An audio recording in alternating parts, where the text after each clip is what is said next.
For many days, Hana's world was a quiet battle. Her mind would walk to the theater, her hand would pick up the pen, and her name would appear on the list. But her feet always stayed on the other side of the street, safe in the cold. The director's words, "Looking is the first step," repeated in her thoughts. But what was the second step?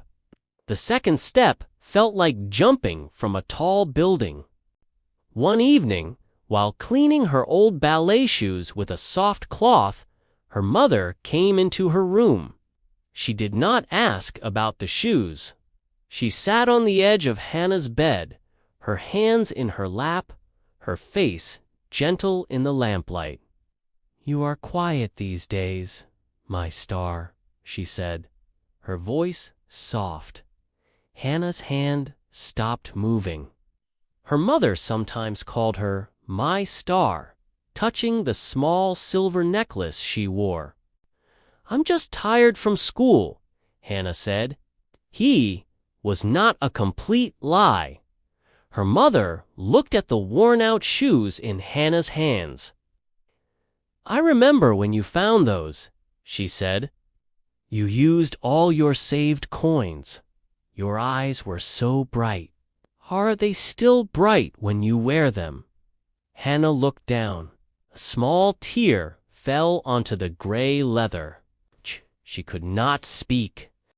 Her mother moved closer and put a warm hand on her back. "A dream is a heavy thing to carry alone," she whispered. That night, something inside Hana shifted. The fear was still there, a cold stone in her stomach.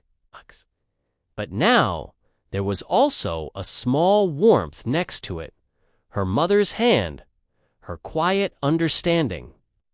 The next day, after school, Hana did not walk past the theater.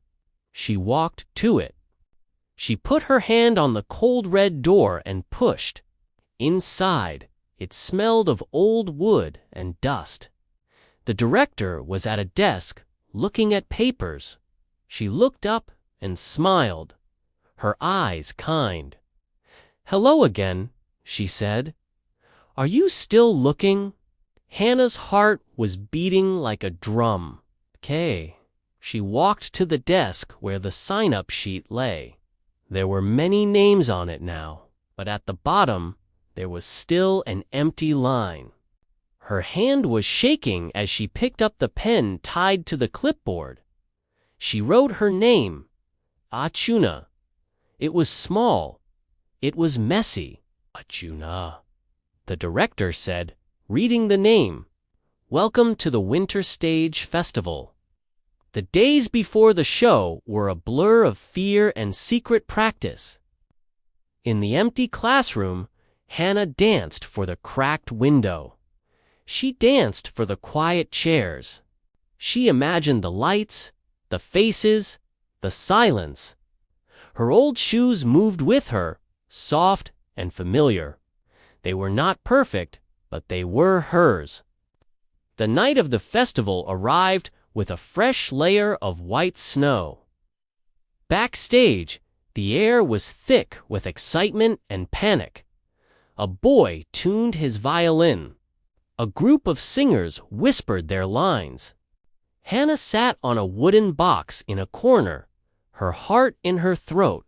She could hear the audience finding their seats. She looked at her worn-out shoes.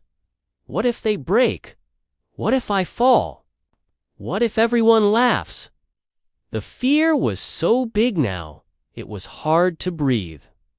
She touched her silver star necklace. A dream is a heavy thing to carry alone. Her mother's voice echoed in her mind. Then she heard a soft voice behind her. "Ha!" It was her mother and father. They were standing there, her father holding his work hat, her mother smiling, a nervous, proud smile. "We came to watch our star," her father said, his voice a little rough with emotion. Tears filled Hannah's eyes. They were not alone. She was not alone. The director called her name. It was time. Hana walked toward the side of the stage. The old red curtain was closed. She could feel the warmth of the lights on the other side. She took a deep breath. She was just a girl from a small flat above a grocery shop. She had old shoes and a heart that was shaking. But she was here. The curtain opened. The light was bright and warm. The audience was a sea of dark shapes and quiet faces. For a second, she couldn't move. Then the music began. A soft, simple piano song she had chosen. Hana closed her eyes. She took one step, then another. She was not in a theater. She was in her classroom with the cracked window as her mirror. She was in her room with her mother's hand on her back. She danced. She did not think about perfect turns or high kicks. She just let her body tell its story, the story of a quiet dream, of old shoes, of a girl who was afraid but did it anyway. When the music ended, she stood in the center of the stage, breathing hard, her eyes closed. There was a moment of pure silence. Then she heard it. One person clapping, then two, then the whole room. She opened her eyes. In the third row, she saw them. Her father was standing, his face wet with tears. Her mother was clapping so hard her hands were red. They were not looking at a perfect dancer. They were looking at their daughter, their star, shining under the winter lights. A real warm smile spread across Hana's face. She had done it. Hana's courage did not come from having perfect shoes or a perfect family or a life without problems. It came from a much simpler place. It came from the choice to take one more step, even when her heart was shaking. It came from writing her name on a list. It came from stepping onto the stage anyway. That evening, Hana could not stop thinking about the empty line on the list. Her math homework waited on the table, and the television in the living room played a loud show. Her mother moved between the kitchen and the shop, while her father checked the week's bills at the small kitchen table. But Hana's mind was not at home. It was in the theater. My name could be there, she thought to herself. Just ink on paper. But ink can become steps. Steps can become a story. Her hands shook a little as she finished her homework, her heart beating with a new, nervous rhythm. "Can I go to the library for a bit?" she asked her parents. "I need a quiet place to read." Her mother looked at the clock on the wall. "Be back by 7, she said kindly. "It's cold tonight." Hana wrapped her scarf around her neck, pulled on her coat, and slipped her old ballet shoes into her bag. Her feet knew the way to the theater by heart. When she arrived, the red door was closed, but a small sign said, "Rehearsal going on. Knock and enter quietly."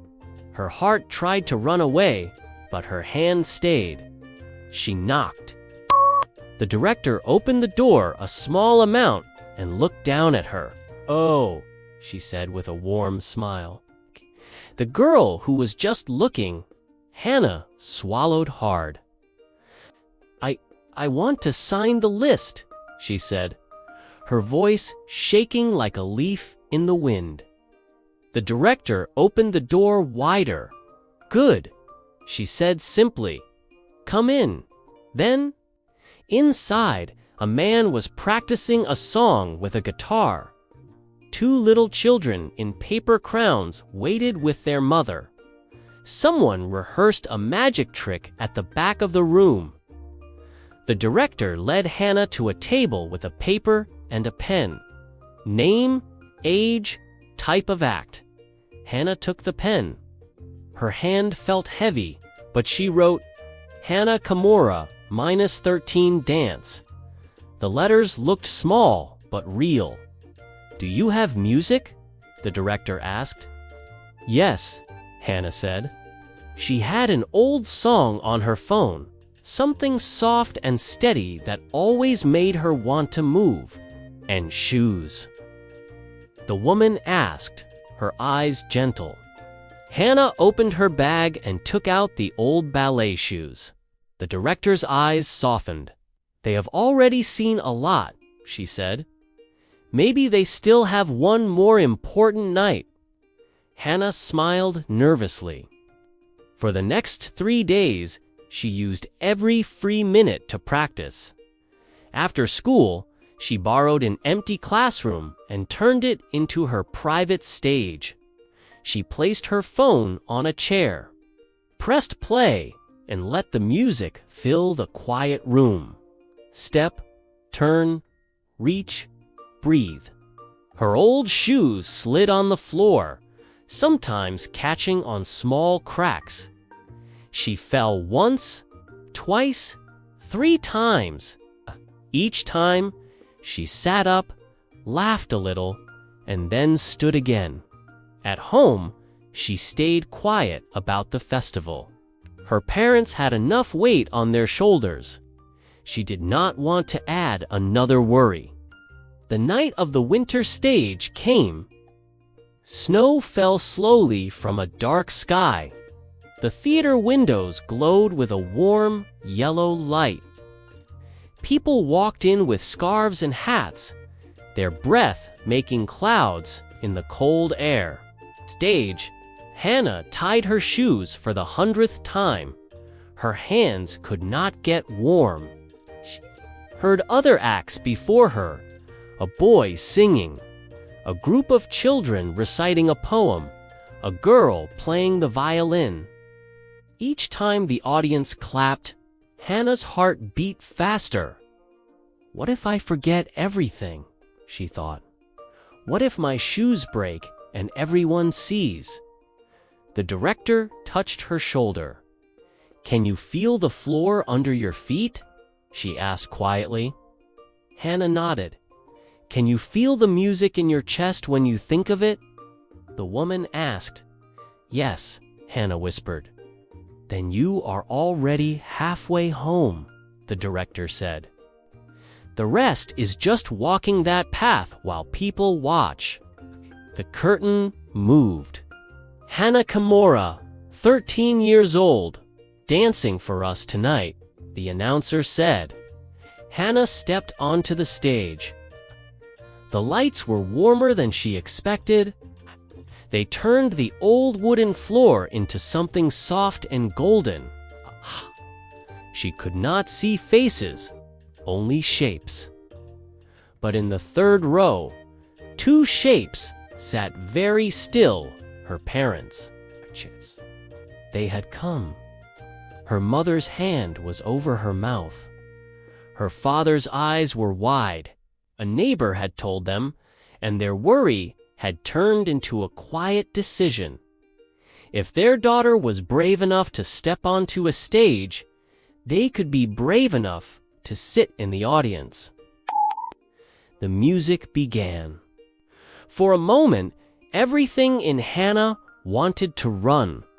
Then she felt the floor under her worn shoes. She felt the song inside her chest. She moved. Her first step was small and careful. Her second step was fuller. By the 3rd turn, her body remembered all the secret hours in the empty classroom. Her old shoes carried her across the stage like they were new. She was not perfect. One arm rose a little late, but her face was open, and her eyes were full of something bigger than fear. When the music ended, she held the last pose for one long breath. Then she heard it, not just clapping, a warm, full wave of applause. Her parents were standing. Her father's eyes were wet. Her mother's hands were red from clapping too hard.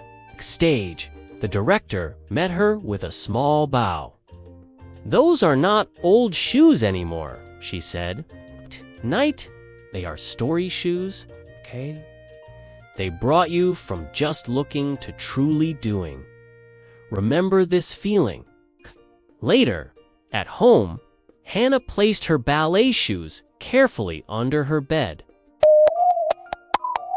They were still gray and worn, but now she saw a winter stage, warm lights, and a room full of people who had listened to her dream. Outside, snow kept falling on the small town. Inside, a young girl's quiet, secret dream had taken its first real step. And somewhere deep in her heart, a new door had opened, one that led from old shoes to many future stages she had not even seen yet. Pause. Hana's courage did not come from perfect shoes or a perfect life. It came from choosing to step onto the stage anyway. With fear in her heart and old shoes on her feet, she was brave because she decided to try. Now, I invite you to think about one old shoe in your own life. What is one small or simple thing that you already have that could help you start your own dream? It doesn't need to be new or perfect. It just needs to be used with courage. If you enjoyed this story, please subscribe to Learn English with Stories. We have many more long, emotional English stories that help you grow in language and in life. Thank you for standing on the winter stage with Hana and with me tonight, my friend.